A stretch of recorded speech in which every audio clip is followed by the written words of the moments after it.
가난과 부의 시련이란 제목으로 하나님 말씀 함께 나누겠습니다. 예수님의 동생 야고보 장로는 여러 지역에 흩어져 살고 있던 믿음의 형제들에게, 특히 믿음의 시련을 겪고 있던 형제들에게 하나님 나라 백성은 어떻게 살아야 하는가, 시련 가운데, 시험 가운데 어떻게 살아야 하는가에 대해서 말씀을 전하고 있습니다. 오늘 본문에서는 낮은 형제와 부한 자에게 각각 권면하고 있습니다. 구절을 보시면 낮은 형제는 자기의 높음을 자랑하고 라고 되어 있지요. 낮은 형제, 높음을 자랑하라. 낮은 형제인데 높음을 자랑하라는 거죠. 부한 자는 자기의 낮아짐을 자랑하라. 이렇게 이야기를 합니다. 그래서 오늘 설교 말씀을 통해서 먼저 야고보 장로의 이 권면, 알 듯 모를 듯한 이 권면의 내용과 의도가 무엇인지를 살펴보고요. 그리고 이 말씀을 이 시대에 어떻게 적용할 수 있을지에 대해서 생각해 보겠습니다. 먼저 낮은 형제는 자기의 높음을 자랑하라 이렇게 이야기를 합니다. 근데 여기서 낮은 형제라고 할 때 낮다, 낮은이라는 의미가 무엇일까요? 헬라어 단어 타페이노스라는 단어를 번역한 것인데요. 이 단어는 짓눌리고 억눌렸다 이런 의미를 가지고 있어요. 짓눌리고 억눌렸다. 그 낮은 형제라는 게 저같이 키가 작아서 좀 다른 사람보다 낮은 것이 아니고, 이 경제적으로 기본적으로 가난하고 그리고 사회적으로 비천한 그런 낮은 계층의 형제들, 그 낮은 형제들을 가리키는 의미입니다. 그런데 문맥상을 보면 이 낮은 형제와 비교되고 대비되고 있는 것이 부한 자거든요. 그러니까 이 낮은 형제는 기본적으로 경제적으로 가난한 형제를 가리킨다 이렇게 볼 수 있겠습니다.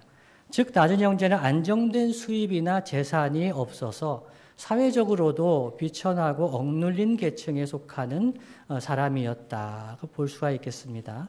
그런데 야고보는요, 이런 낮은 형제에게 자기의 높음을 자랑하라고 합니다.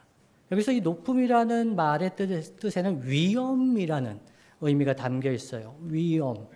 높고 위엄이 있는 자기의 존재를 자랑하라는 거죠. 이 자랑하다라는 말의 의미는 기뻐하면서 자랑하는 거예요. 가난한 사람이, 낮은 형제가 자기의 높음을, 위엄을 기뻐하면서 자랑하라고 명령을 하고 있습니다. 이 낮은 형제가 지금 현재는 재산이 없고 권력이 없고 낮은 계층에 있지만 미래에 높아질 거기 때문에, 미래에 부유해질 것이기 때문에, 예를 들어서 교회 신앙생활 열심히 하면은 부자가 될 거기 때문에 그 미래에 되어질 것을 미리 믿음으로 감사하라, 자랑하라 이런 것이 아닙니다. 이것은 낮은 형제가 지금 현재 높은 자이기 때문에 그 높음을 기뻐하면서 자랑하라 이런 의미가 담겨 있는 것이죠. 낮은 형제의 비천한 현실은 그대로 있습니다. 야고보 장로가 편지를 쓰고 그 편지를 받던 믿음의 형제들은 그런 상황에 살았습니다. 경제적으로 어렵고 소외당하던 그런 위치에 있었습니다. 그런데 야고보는 하나님께서 그 낮은 형제를 택하셔서 높이시지 않았느냐고 이렇게 질문하고 있습니다. 야고보서 2장 5절 말씀 함께 한번 읽어볼까요? 네, 시작. 내 사랑하는 형제들아 들을지어다. 하나님이 이 세상에서 가난한 자를 택하사 믿음에 부요하게 하시고 또 자기를 사랑하는 자들에게 약속하신 나라를 상속으로 받게 하지 아니하셨느냐라고 얘기합니다. 그러니까 이미 이루어진 사실을 강조하고 있는 거죠. 사랑하는 형제들아, 하나님이 세상에서 가난한 자를 택하셔서 믿음으로 부유하게 하시고 또 자기를 사랑하는 자들에게 약속하신 나라, 하나님의 나라를 상속하게 해주시지 않았느냐? 이것을 알지 못하느냐? 그렇기 때문에 지금은 가난하고 비천하더라도 당신은 높은 사람이다. 그 높음을 자랑하라고 이야기를 하고 있습니다. 따라서 낮은 형제는 높아져서 부유해져서 기뻐하며 간증하며 자랑하려고 하지 말고, 저도 예전에 그런 생각을 한 때가 있었습니다. 하나님, 제가 이 시험에 합격해서 간증하기를 원합니다. 그 시험이 어떻게 됐을까요? 떨어졌죠. 간증할 기회가 없었던 거죠. 그래서 제가 떨어지고 나서 하나님께 질문했죠. 하나님, 왜 떨어지게 하셨습니까? 제가 간증하고 싶었는데요. 오늘 본문의 말씀은 그런 것이 아닙니다. 낮은 형제가 높게 되어서 그때 하나님 간증할게요, 그때 기뻐하면서 자랑할게요가 아닙니다. 지금 현재 이미 하나님께서 높여주신 것을 기뻐하고 자랑하며 현재에 있는 믿음의 시련, 경제적인 시련을 잘 견뎌야 한다는 권면입니다. 한편 야고보는 부한 자에게도 권면합니다. 부한 자는 자기의 낮아짐을 자랑할지니 이렇게 말합니다. 여기서 낮아짐이라고 번역한 단어는 타페이노시스라는 명사인데요. 낮은 형제라고 얘기할 때 이 낮은 형용사 타페이노스와 같은 어근을 가지고 있습니다. 그러니까 이것은 야고보가 의도적으로 낮은 형제의 그 낮음, 그리고 부한 자의 낮음, 이것을 대비하고 있습니다. 낮은 형제가 실제로 지금 현실에서는 낮게 보이지만, 그러나 부한 자, 당신이 실제로는 낮은 자다. 실제로는 당신이 비천한 자다. 실제로는 당신이 가진 것이 없는 자다. 이렇게 그것을 자랑하라고 이야기하고 있습니다. 여러분, 그렇지만 부한 자는 낮은 자가 아니지 않습니까? 부한 자는 짓눌리고 비천한 자가 아니지 않습니까? 우리가 아무리 그 부한 자에게 당신은 가난한 자입니다, 당신은 비천한 자입니다 라고 이야기하더라도, 영적으로 그렇다고 이야기하더라도 그 부자가 뭐라고 이야기하겠습니까? 부한 자가 낮아진다, 부한 자가 그 낮음을 또 자랑한다는 것은 도대체 어떤 의미일까요? 이 말씀을 보통 영적으로 해석하는 경향이 있습니다. 예를 들면 이런 거죠. 부한 자가 가지고 있는 그 풍부한 소유는 풀의 꽃처럼 사라질 것이기 때문에 많은 소유를 자랑하지 말고, 돈이 좀 있다고 해서, 주식이 좀 있다고 해서, 부동산이 좀 있다고 해서 그런 거 자랑하지 말라. 그거는 풀의 꽃처럼 사라질 것이기 때문에 영적으로 겸손한 거, 영적으로 낮아지는 거, 이것을 자랑해야 된다. 예수님으로 자랑해야 된다. 이렇게 이야기를 설교하는 경향이 있습니다. 그렇지만 여러분, 제가 한번 질문 드려볼게요. 여러분이 이제 딸이 있으시다고 가정해 보세요. 왜냐면 제가 딸이 없으니까요. 딸이 있으세요? 있으신 거예요? 사윗감을 이제 골라야 돼요. 물론 지금은 고를 정도로도 없어요. 그렇지만 이제 사윗감을 생각해 보시는 거예요. 첫 번째 이런 사람이 있습니다. 경제적으로는 가난합니다. 그런데요, 영적으로는 신앙 좋은 것 같아요. 아주 믿음이 부유해 보여요. 그런 청년이 있습니다. 남자 청년이. 그런데 어떤 청년은 부자입니다. 능력 있습니다. 근데 이 믿음은 조금 약해 보입니다. 그리고 그 청년도 스스로 얘기합니다. 저는 믿음이 없어요. 저는 굉장히 낮은 자예요. 저는 교회에 사실 믿음이 없는 사람이에요. 이렇게 얘기한다고 생각해 보세요. 근데 이 두 남자 중에서 어떤 분을 사위로 삼으시겠습니까? 딸이 좋다는 사람, 지혜로우시네요. 어떻게 지금 이 시대, 목사님, 이 시대가 어떤 시대인데 그걸 저희가 결정합니까? 딸이 좋다고 해야죠. 이게 피해가는 거죠. 예, 마음속으로요, 마음속으로. 마음속으로는 저 같으면 이런 마음이 들 수도 있을 것 같아요. 이게 그냥 제 개인적으로 속마음이죠. 그냥 그 부자고 능력 있는 사람을 좀 고쳐보면 안 되나? 시간이 좀 있는데 이렇게 예수님 믿게 해가지고 이렇게 결혼하면 안 되나? 무슨 말씀인지 아시겠어요? 부한 자가 낮음을 자랑하게 한다. 말은 쉽지만은 우리는 기본적으로 부한 자를 선호하는 마음이 있어요. 그 부를 갖고 싶어 하는 마음이 있는 거죠. 야고보 장로의 오늘 이 권면은 부한 자에게 영적으로 좀 더 겸손해져라, 이런 정도의 권면이 아닙니다. 야고보 장로는 부에 대한 탐욕을 심각하게 경계하고 있습니다. 야고보서에 일관되게 경계하는 것입니다. 10절 하반절을 보면 부한 자에게 자기의 낮아짐을 자랑하라고 하는 이유를 얘기합니다. 10절 하반절에 이는 왜냐하면 그가 풀의 꽃과 같이 지나감이라 이렇게 말씀합니다. 왜냐하면 그가 풀의 꽃과 같이 지나감이라. 여러분 질문 드려볼게요. 여기서 그는 무엇일까요? 1번 재물, 소유, 2번 부자. 보통은 재물과 소유라고 생각합니다. 재물과 소유는 풀의 꽃과 같이 지나갈 것이기 때문에 뭐 그 덧없는 재물을 의지하지 말고 부자라도 겸손하면 좋겠다. 겸손한 부자 얼마나 좋습니까? 그런데 여기서는 부자입니다. 새 번역에서도 부자라고 번역을 합니다. 그리고 11절 하반절에서 더 분명하게 이야기를 합니다. 11절 하반절에 부한 자도 그 행하는 일에 이와 같이 쇠잔하리라. 부한 자가 쇠잔하는 겁니다. 이 쇠잔한다고 할 때의 헬라어 동사는 아폴리미인데 이것은 완전히 멸망하다라는 의미를 가지고 있습니다. 부한 자가 그 행하는 일에를 새 번역은 자기 일에 골몰하는 동안에 이렇게 번역합니다. 자기 부자도 바쁩니다. 부자가 훨씬 근면하고 바쁘다 이렇게 얘기하는 분이 많죠. 자기 하는 일이 아주 바쁩니다. 근데 그렇게 살다가 어떻게 된다고요? 부한 자가 쇠잔한다. 영원히 망한다. 야고보는 그렇게 얘기를 하고 있는 거예요. 따라서 부한 자는 풀의 꽃처럼 소멸할 것이기 때문에 그것을 기뻐하며 자랑하라는 말입니다. 여러분 이것이 어떻게 들리십니까? 이것은 거의 부자에 대한 욕입니다. 제정신을 가지고 이 부문을 읽으면 부자에 대한 욕입니다. 그래서 어떤 학자들은 부한 자에 대한 경멸에 가까운 경고라고 이야기를 합니다. 야고보 장로는 특히 이 부한 자에 대해서 매우 차갑게 이야기하는데요.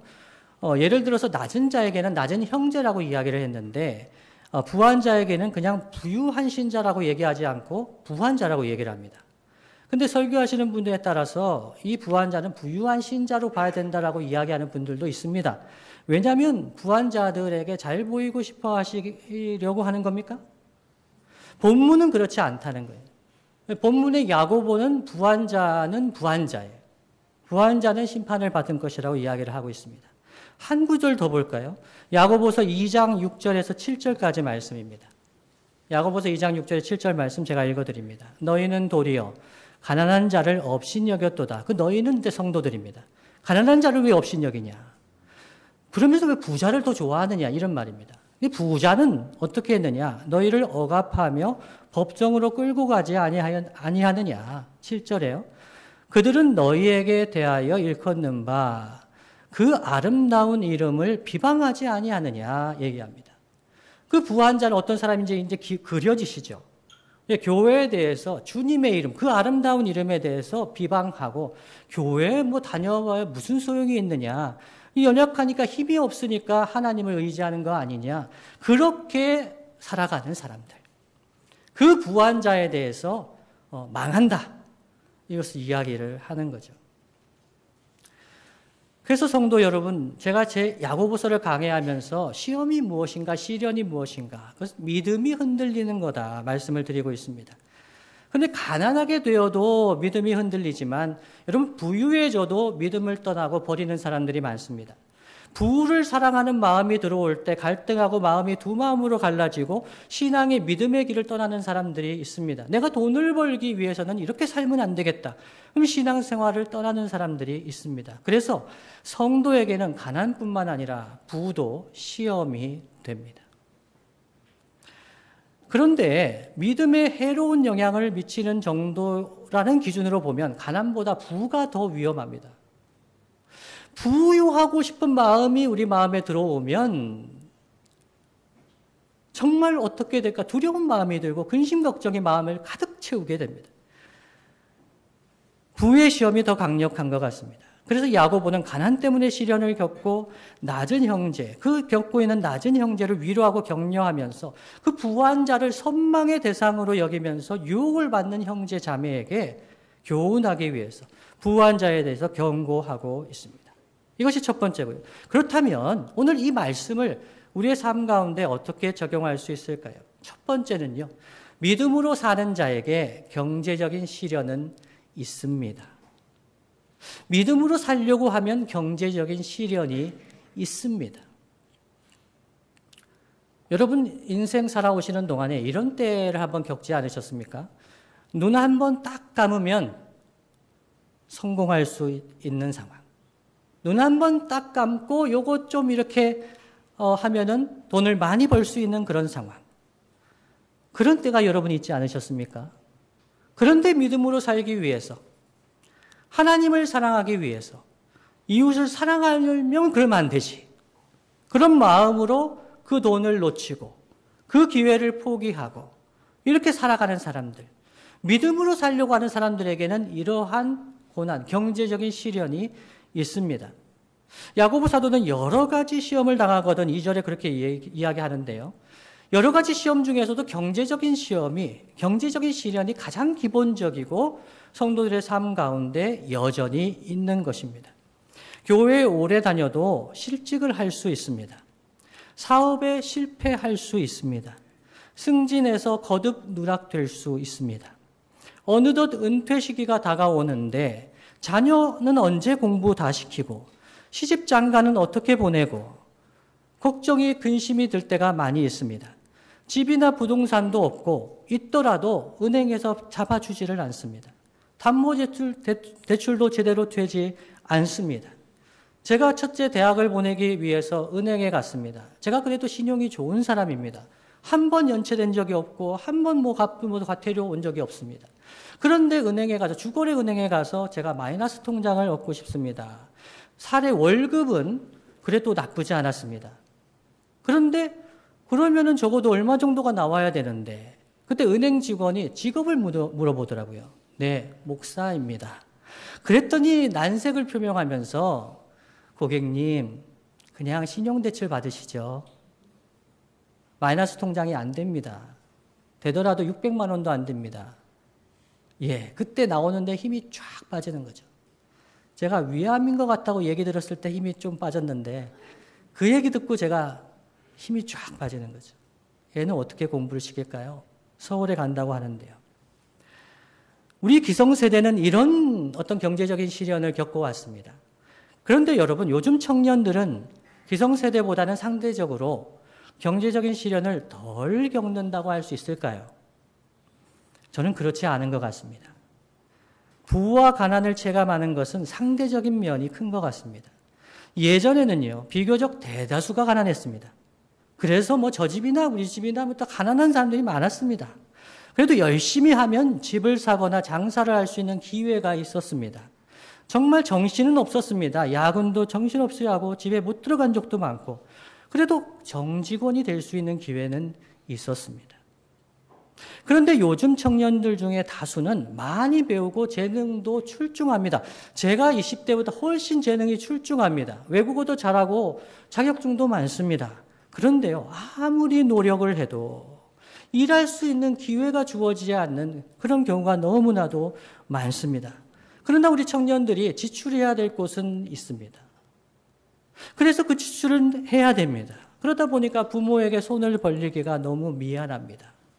그래서 지금 이 시대 청년들은 알바를 많이 합니다. 알바를 하고 그러면 또 빚을 집니다. 빚 지면 또 알바를 더 합니다. 알바와 빚의 연속입니다. 제가 얼마 전에 봤던 EBS 다큐멘터리 제목 중에 이런 제목이 있었습니다. 부모보다 가난한 최초의 세대. 지금 청년들이 부모보다 가난한 최초의 세대다. 이렇게 이야기를 합니다. 성도 여러분, 만일 야고보 장로가 지금 2024년 대한민국 서울에 와서 이야기한다면 뭐라고 말할까요? 이런 시대에 과연 경제적으로 가난하고 사회적으로 능력이 없는 형제에게 자기의 높음을 자랑하라 이렇게 이야기를 할까요? 청년들에게 살 길이 막막하고 앞길이 열리지 않는데 라면으로 하루를 때워야 되는데 그 청년에게 너의 높음을 자랑하라 이렇게 이야기할 수 있을까요? 또 부한자에게 그렇게 살면 망한다 라고 이야기를 할 수 있을까요? 그 말은 공허하게 들리지 않겠습니까? 부한자들은 야고보 장로의 그 말을 비웃지 않겠습니까? 이것이 첫 번째입니다. 이 시대를 믿음으로 살아가는 형제 자매들에게, 성도에게는 경제적인 시련이 있습니다. 두 번째는요. 그래서 우리는 이 시대를 살아가면서 하나님의 나라가 있다는 것을 믿어야 합니다. 하나님의 나라가 있습니다. 하나님의 다스리심이 있습니다. 하나님의 통치가 있습니다. 하나님께서 다스리시는 곳에는 오늘 야고보 장로가 말하는 이러한 역사가 일어납니다. 교회와 성도가 하나님의 통치에 전심으로 순종한다면 우리가 죽어서 천국에 가서 그런 것을 경험하는 것이 아니라, 죽어서 천국 가면 지금 가난해도 더 존귀의 높임을 받습니까? 예전에 그런 이야기 들으신 적 있으시죠? 거지 나사로처럼 이 땅에서는 가난하게 살았던 사람이 천국 가면 더 영화로운 상급을 받는다, 복을 받는다. 그럼 이 땅에서 가난하게 부유하게 살았던 사람들은 천국에 가면은 개털 모자를 쓰고 있다. 들어보셨습니까? 그 얘기를 했더니 제 아들 중에 한 명은 그냥 천국 가서 개털 모자 쓰는 게 나을 것 같아요. 천국엔 가잖아요. 그렇게 이야기를 하더라고요. 여러분, 그렇게 된다면 야고보 장로의 말 뜻과는 다릅니다. 야고보 장로는 이 땅 가운데 하나님의 나라를 경험하며 살아야 한다는 권면이자 명령입니다. 가난한 자, 억눌린 자가 높임을 받고 부한 자와 압제자는 그 낮음이 드러나는 곳, 즉 하나님의 정의가 회복되는 것을 경험하는 것이 하나님 나라입니다. 이 땅에 하나님 나라를 경험하며 살아야 합니다. 하나님 나라, 하나님의 통치가 이루어지는 곳에는 주류 질서의 역전이 일어납니다. 이 세상에 사람들이 생각하는 상식과도 같은 그런 것, 가난한 자는 비천하다, 가난하면 안 된다, 부한 자는 더 존중받고 능력이 있고 힘을 발휘하는 것, 하나님의 나라에는 역전이 일어납니다. 가난한 자가 낮은 형제가 자기의 높임을 자랑합니다. 밖에서는 우스운 얘기입니다. 그러나 하나님의 나라에서는, 교회에서는, 하나님 다스리시는 곳에서는 그것이 힘이 됩니다. 그것이 아멘입니다. 하나님의 역사를 경험하는 것이죠. 예수님의 어머니 마리아도 이 그리스도의 통치를 바라보면서, 하나님의 나라를 바라보면서 이렇게 노래했습니다. 누가복음 1장 52절 53절 말씀입니다. 함께 한번 읽어볼까요? 시작. 권세 있는 자를 그 위에서 내리치셨으며 비천한 자를 높이셨고 줄이는 자를 좋은 것으로 배불리셨으며 부자는 빈손으로 보내셨도다. 아멘. 하나님 백성들, 신구약의 하나님의 백성들은 하나님의 다스리심을 앙망했습니다. 고대했습니다. 하나님 다스리시면 이런 역사가 있습니다. 비천한 자가 높임을 받습니다. 줄이는 자를 좋은 것으로 배부르게 하십니다. 그러나 부한 자가 회개하지 않고 돈과 재물을 자랑하고 가난한 자를 여전히 압제하고 멸시한다면 그들은 현재 자랑할지 몰라도, 그들의 지금 모습은 화려할지 몰라도 그들의 현재 자랑은 결국 수치로 변하게 되고 멸망할 것이라고 말합니다. 여러분, 이것이 부자에게는 복음입니다. 가난한 자에게는 주님은, 하나님은 가난한 자를 사랑하시고 택하시고 높이시고 그를 존귀하게 하시고 믿음으로 부욕해 하시고 하나님 나라를 상속하게 하신다, 복음입니다. 부한 자에게는요, 부한 자에게는 당신은 망할 것이다. 이 부는 다 사라질 거고 당신은 하나님 앞에 서야 되는 존재다. 그것이 복음입니다. 그것을 듣고 하나님께 회개하며 나아가면 구원을 받습니다. 그래서 부자에게도 하나님 은혜를 주시면, 부자에게도 하나님께서 은혜를 주시면 회개하게 됩니다. 가난하게 됩니다. 믿음의 부요함을 누리게 됩니다. 하나님 나라 백성이 되는 기쁨을 누리게 됩니다. 그 대표적인 예가 삭개오입니다. 삭개오는 부자였습니다. 세리장이었습니다. 가진 것이 많았습니다. 근데 예수님을 알게 되고 예수님을 만나고자 하는 마음, 예수님을 주님으로 영접하고 싶은 마음, 그 마음이 그 삭개오를 사로잡았습니다. 하나님께서 믿음을 주셨습니다. 예수님께 나와서 내가 예수님을 믿겠습니다 하지 않았습니다. 내가 예수님, 그런 신앙을 고백하고 그런 거 아닙니다. 회개했습니다. 자기가 토색한 것이 있으면, 도둑질한 것이 있으면 제가 다 뱉어내겠습니다. 회개합니다. 이렇게 했을 때 이 삭개오가 구원받고 하나님 나라 백성이 되지 않습니까? 부자도 자기가 망할 존재, 죄와 물 죽은 존재, 아무 소망이 없는 존재인 것을 깨닫고 나오면 하나님 구원을 받게 됩니다. 그래서 하나님의 백성들은 이 땅 살아가는 동안에 가정과 교회에서 삶의 자리에서 하나님의 나라를 경험해야 됩니다.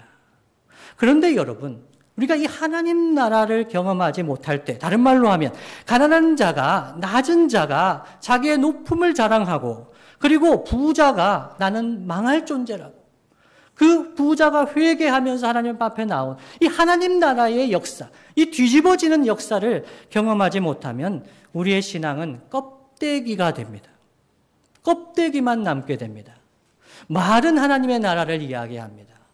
근데 이것이 다 죽어서 가는 천국의 이야기입니다. 이 땅에서는 이것을 경험하지 못한다고, 경험하지 못했노라고. 그렇게 이야기하는 것은 껍데기만 남은 신앙입니다. 둘째로, 예전에는 그랬지. 예전에는 우리가 젊었을 때는 그랬지. 가난한 사람들도 교회 오면 존중받고 빈부귀천이 없는, 우리 유무상통하는 그러한 교회였지라고 얘기한다면 그것은 화석화된 신앙입니다. 흔적은 남아있을지 모르겠는데 생명이 없는 신앙인 것이죠. 그래서 우리는 지금 이 시대를 살아가면서 이 현실에서 하나님의 나라를 경험해야 합니다. 하나님의 다스리심을 경험해야 합니다. 그래서 부자가 이 교회에 오면 자기의 현존을 깨달을 수 있어야 됩니다. 부는 나는 멸망받을 존재구나. 내가 가진 것을 내가 노력해서 내가 얻었다고 생각했는데 이 모든 것이 내가 잘못한 것이 있구나. 이웃에게 돌아가야 될 것을 내가 돌리지를 않았구나. 어떤 모습이든지 회개의 역사가 일어나고, 가난한 자는 이곳에 오면, 가난한 자는 교회에 오면, 하나님 나라를 경험하면 내가 가난한 자가 아니구나. 내가 하나님 앞에서 믿음에 부유한 자구나. 하나님 나를 존귀하게 높여주셨구나. 이것을 자랑할 때 어색하지 않고, 이것을 자랑할 때 하나님 영광을 받으시는 하나님 나라의 역사를 경험해야 합니다. 이것을 경험하지 못할 때 사람들은 이곳에 와서 하나님을 경험하지 못할 것입니다. 이웃사랑 복음잔치를 준비하고 있습니다. 10월 20일에 이웃사랑 복음잔치를 합니다. 이웃을 초대합니다. 이웃이 와서 설교를 들을 겁니다. 교회를 볼 겁니다. 무엇을 보겠습니까? 이곳에 하나님 나라 역사가 있는가?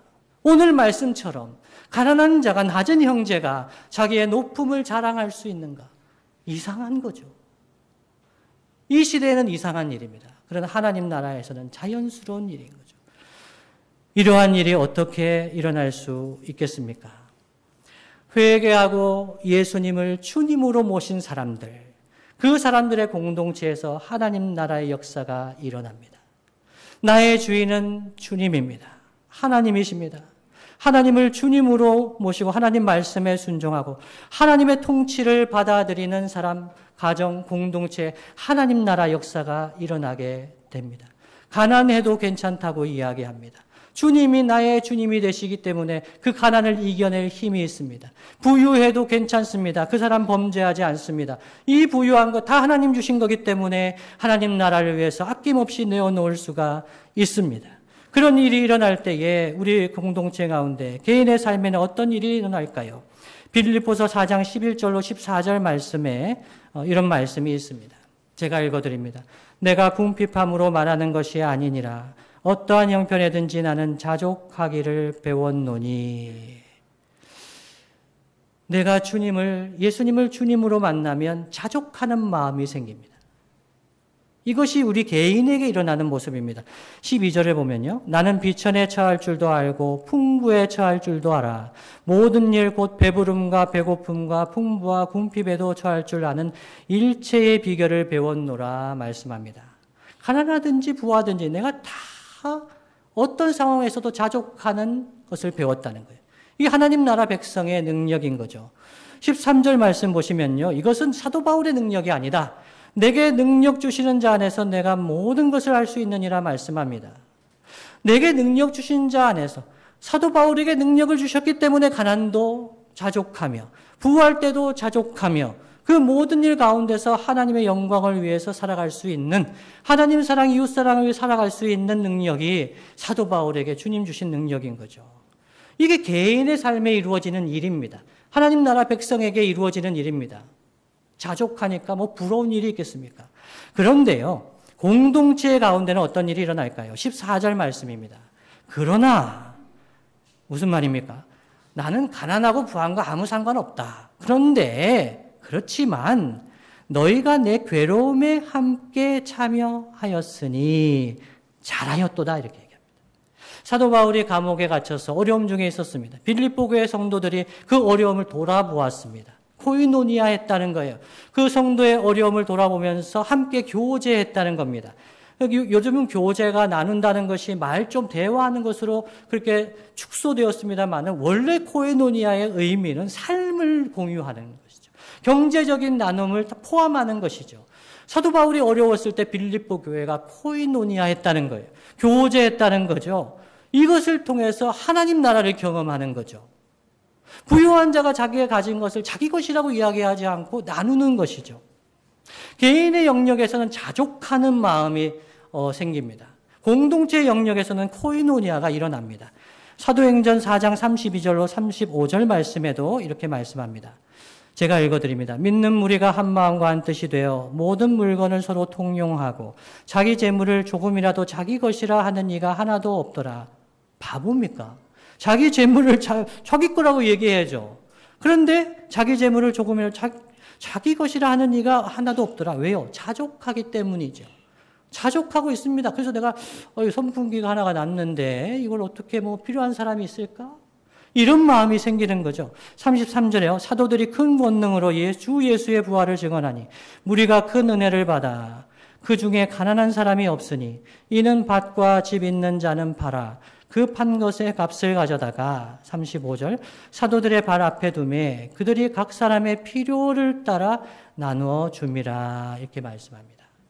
자기의 가진 재물을 자기 것이라 주장하지 아니하고 필요가 있는 형제 자매들을 보면서 그 재물을 팔아서 사도들의 발 앞에 두고 그 재물로 가난한 사람들을 돌보는 일, 코이노니아 하는 일들이 초대교회에도 있었고 지금 이 시대에도 하나님 나라에는 이러한 역사가 있습니다. 그러면 이러한 하나님의 역사를 경험하면 우리의 자녀들도 청년들도 이곳에 하나님이 다스리시는구나. 하나님이 역사하시는구나. 하나님 살아계시는구나 하는 것을 경험하게 되는 것입니다. 말씀을 마무리하겠습니다. 주님 사랑하시는 성도 여러분, 두레교회에 와서 제가 작년에 신방해 보니까요. 두레교회는 부한자가 없더라고요. 믿으십니까? 네, 이건 믿음의 영역은 아니지만 제가 두레교회는 부한자가 없으시다. 부한자 정도 되려면은 일단 수백억 정도는 있어야 되겠죠. 이게 10억대는 안 되는 거예요. 예, 그거는 언제나 위험한 거예요. 예, 그리고 집도 여기저기에 좀 있어야 되겠죠. 예, 그러면 서울에 자녀들과 같이 만날 정도 집은 있고 좀 비어 있더라도 그리고 또 미국에 집 하나 추울 때는 가서 있어야 되잖아요. 제가 아는 분이 그런 분이 있어요. 왔다 갔다 하시는 분이죠. 예. 우리 두레교회에 그런 분들이 없지 않습니까? 네. 두레교회는 가난한 교회입니다. 저는 재직회 이렇게 재정자료 올라오면은 기도하면서 봅니다. 예. 하나님께서 우리 교회 성도들 어렵게 지내시는데 기도하면서 보는 거예요. 그렇지만은 두레교회는 하나님 나라 역사가 있습니다. 가난한 분들이에요. 근데 나눔의 일이 있었을 때 그분들이 더 힘을 쓰십니다. 참 이상하죠? 제가 공개할 수는 없어요. 유무상통의 문화라고 하죠. 있는 것과 없는 것을 서로 융통하고 통용하는 문화가 두레교회에는 있었습니다. 지금도 있습니다. 그 열매들 중에 하나가 분립개척이죠. 분립개척할 때 두레교회 분들의 경제적인 상황에서 분립개척할 때 그 헌금이 나온다? 여러분, 다른 교회에는 500명, 1000명 되는 교회도 그 헌금이 나오지를 않아요. 제가 알기에 더 부자인 분들이 있어도. 어려운 일이라는 거죠. 하나님 나라의 역사인 거예요. 내가 가진 것이 내 것이 아니고 하나님께서 나에게 맡겨주신 것임을 알고 하나님 필요한 일에 내어놓는 것이죠. 그래서 저는 두레교회가 지금 마치 자녀를 많이 낳은 할머니 같이 됐다 이런 생각을 합니다. 분립시키고 이렇게 하다 보니까 이제는 연로하시고 또 예전보다 경제적으로도 힘이 많이 없으시고 그러다 보니까 할머니같이 됐다. 추석에 또 인사드리고 오셨잖아요. 어찌 이 연약한 몸에서 그런 자녀들을 낳으셨을까? 우리 어머님들을 뵈면 그런 마음이 들지요. 그래서 경제적으로는 두레교회는 그리 부유하지 않습니다. 그래서 만일 제가 이렇게 기도한다면 어떻게 될까요? 한번 생각해 보십시오. 두레교회 성도들이 다 부자가 됐으면 좋겠다. 그렇게 제가 기도한다고 생각해 보십시오. 그리고 두 번째, 부자 성도가 새 가족으로 오면 좋겠다. 그렇게 제가 기도한다고 생각해 보십시오. 이게 바른 기도일까요? 제가 신학교 다닐 때 개척교회, 미국에서 개척교회 한다고 부교역자 할 때 그때 이렇게 기도했습니다. 하나님, 부자 성도가 오면 좋겠습니다. 일단 영주권이 있었으면 좋겠고 직업도 있었으면 좋겠습니다. 맨날 유학생만 오고 뭐 이렇게 가난한 분들만 오니까 재정이 늘지 않잖아요. 그러니까 제가 기도했습니다. 주여, 적어도 HB자는 있게 해주세요. 그랬더니 하나님께서 저에게 깨닫게 해주신 말씀이 뭐라고요? 너는 사꾼이다. 너는 사꾼이다. 너는 편한 교인만 오기를 바라지, 너는 유능한 교인만 오기를 바라지, 너는 사꾼이다. 이렇게 깨닫게 해주셔서 얼마나 부끄러운지 모릅니다. 그런데요, 사람이 이렇게 잘 바뀌지가 않아요. 대전에 제가 와가지고 청년 사역을 하는데 청년들이 시험을 치고 취업 때문에 기도 제목이 많잖아요. 결혼 물론 기도합니다만은 취업을 위해서, 시험을 위해서 제가 많이 기도했어요. 특히 임용고사 보는 청년들이 많았어요. 열심히 기도합니다. 많이 기도했어요. 그런데 참 놀라운 역사를 경험했어요. 그렇게 해서 임용고사가 되고 취업이 됐어요. 믿음 생활 열심히 할까요, 안 할까요? 잘 안 한다. 잘 안 하더라. 취업이 되고 임용고사가 돼도 신앙생활 열심히 하는 청년들은요, 그 전에 신앙이 좋았던 청년들이에요. 그 전에 가난할 때, 없을 때, 그때 믿음으로 부유했던 청년들은 시험이 돼도, 취업이 돼도 더 감사하고 하나님 앞에서 헌신하고 봉사해요. 그런데 믿음이 없었던 그 교인들, 청년들은 그 가난이 없어진다고 해서, 그 결핍이 해결된다고 해서 그 사람이 그것 때문에 신앙이 좋아지지는 않더라는 말이에요. 그래서 제가 그때 기도가 잘못됐었구나. 내가 이 청년들이 취업을 하기 위해서, 이 청년들이 가난을 극복하기 위해서 기도하기보다 이 청년들이 믿음의 부유한 자가 되어야 되겠구나. 이 청년들이 하나님 나라 백성인 것을 알게 해줘야 되겠구나. 그것을 위해서 힘써야 되는 것이 목사의 일이구나 깨닫게 되었습니다. 주님이 사랑하시는 성도 여러분, 우리 안에 하나님의 사랑과 하나님의 믿음이 부요하기를 간절히 바랍니다. 우리의 일상에서 하나님 나라를 경험할 수 있기를 간절히 바랍니다. 우리 교회에서 하나님 나라를 경험할 수 있기를 간절히 바랍니다. 적어도 가난한 사람이 부끄러워하게는 하지 말아야 되겠습니다. 하나님의 교회인데 가난한 사람을 부끄럽게 하지는 말아야 하겠습니다. 부유한 사람이 자랑하지는 말아야 되겠습니다. 가난한 사람이 이곳에서 하나님 안에서 내가 부유한 자라고 자랑하며 부자들을 부끄럽게 하는 하나님의 나라의 역사가 주님 다시 오실 때까지 우리 가운데 확장되고 그 기쁨과 감격을 함께 누리는 저와 여러분 되시기를 예수님의 이름으로 축복합니다.